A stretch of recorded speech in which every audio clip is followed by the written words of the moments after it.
was 22, I had one of my biggest teachable moments. And that was the day that I walked into a health food store for the first time. I didn't even know what a health food store was. And I saw the book, You Are What You Eat. And I thought, boy, am I in trouble. By Adele Davis. And that was one of those moments that changed the course of my life. And on that day, I started eating very differently. I've had many times in my life where I've had that teachable moment. I'm striving for a few people in here, maybe more than a few, to have a teachable moment about bones today. Because bones, that's something we all have in common. We might not have other things in common, but we all have a skeletal structure that must carry us through a lifetime. And the bones are quite amazing.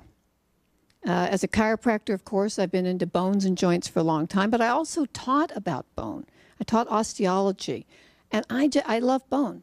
I think we tend to think about bone as something that we find on the desert, but it's not. Bone is actually it is dynamic. And in fact, bone is a reservoir of nutrients. So if we don't take in nutrients properly, and by the way, Tums isn't it.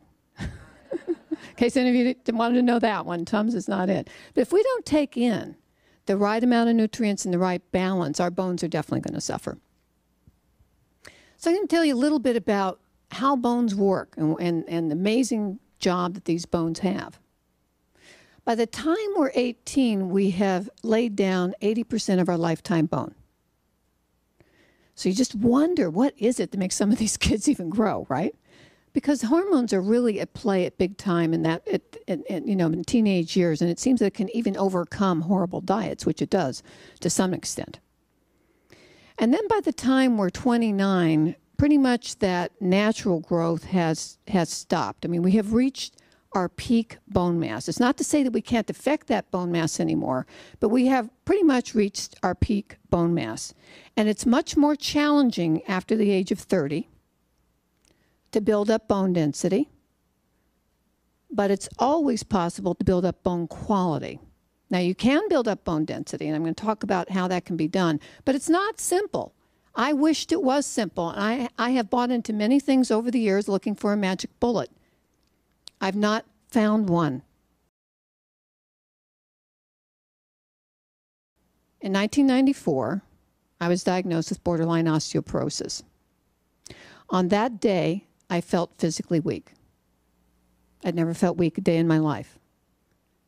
That diagnosis, I allowed that diagnosis to make me feel weak. What did it mean? Did it mean that all of a sudden I couldn't play tennis?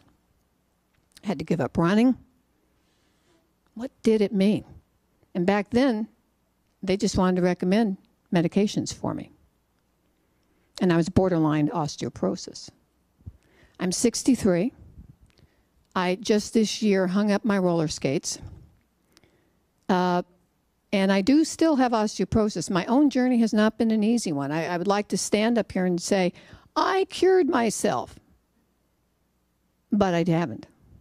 I still have borderline osteoporosis, and my own journey has been back and forth. I've gained some, I've lost some. But my bone quality is good. I haven't fractured a bone yet. I'm not afraid of my body. I don't see myself as fragile. But I'm also here to say that osteoporosis in its more advanced stages is a debilitating condition. There is no question about it. And I see people every day in my practice who have fractures.